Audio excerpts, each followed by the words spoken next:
Hey guys, this is Taro from GTChannel. We're taking on the Scion Tuner Challenge this year. The car will be at the SEMA show. When we first decided to take on this challenge, I called up my buddies in Japan and we decided to team up with Mines. So the whole concept of the car will be, what if Mines, the greatest GTR tuner in the world, were to tune a Scion FR-S. So the concept will be clean, sophisticated, and stupid fast, just like Mines. So we also called up Mike from MotoIQ. We're actually here at his shop. We will be building the car here at MotoIQ in the States, but we'll be shipping a lot of parts over from Japan. So keep up with our build here on GTChannel.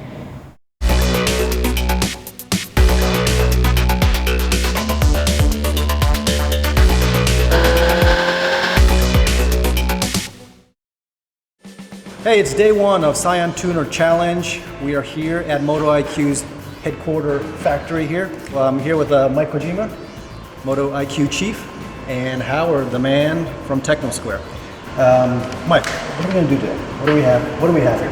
Well, what we're going to do is upgrade the suspension on the Scion.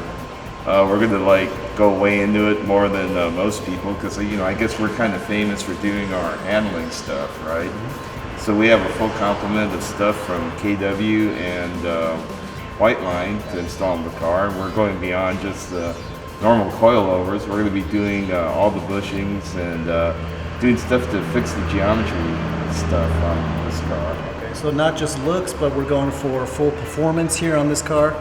Mike, walk us through, what do we have here? The heart of any car suspension is the coilovers, and we got a really good set of coilovers from KW Suspension. These are their Club Sport coilovers. The Club Sports are the closest thing to a race shock that you could drive on the street. They were designed for the guy that daily drives his car, but he does track days and maybe even races on the weekends. So it has most of the capability of their motorsports shocks, the really high buck super trick stuff that we run in Formula D and in road racing. But it has a lot of concessions for everyday durability too. Some of the trick stuff is it has independently adjustable compression and rebound damping. This allows you to precisely tailor how the car acts in bumps and cornering, and also how much traction it can get off the line and coming out of corners. It's a tremendous amount of flexibility. Most other coilovers are only single adjustable, and they're only usually adjustable in rebound only, and so that kind of limits what you can do.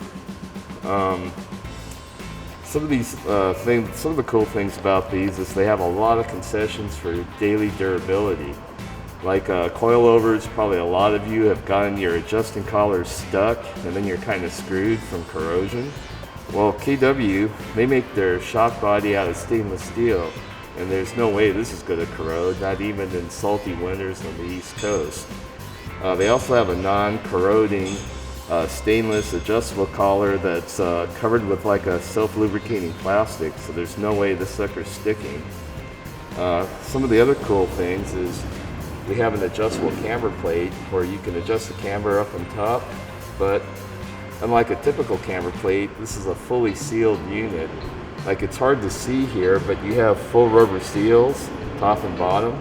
They prevent water and other things that can corrode the bearing from getting in there. Every other camber plate, the bearings are just open to the element, and this is a high maintenance item. It has to be replaced. With the KW, it's sealed, should last a really long time. Another cool thing about the KW is you have an additional camber adjustment at the bottom.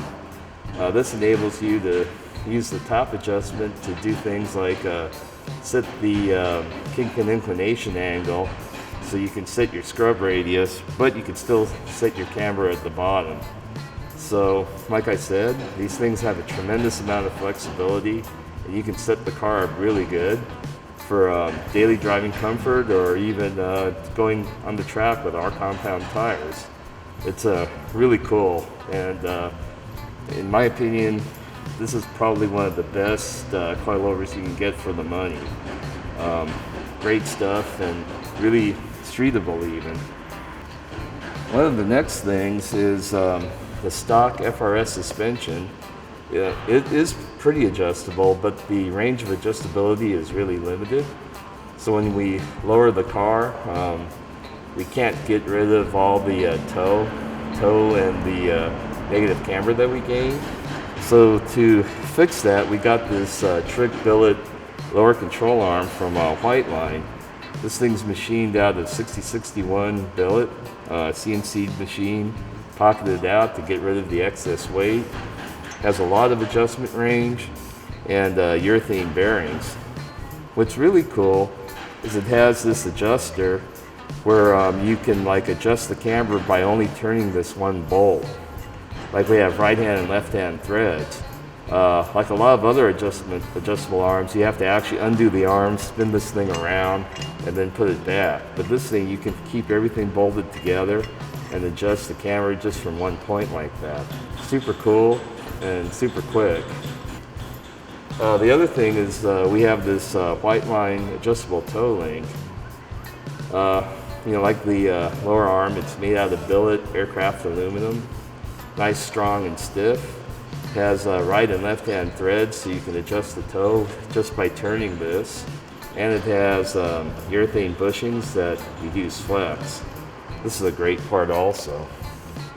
Perhaps like, you know, one of the trickiest parts is this Whiteline bump steer roll center correction kit.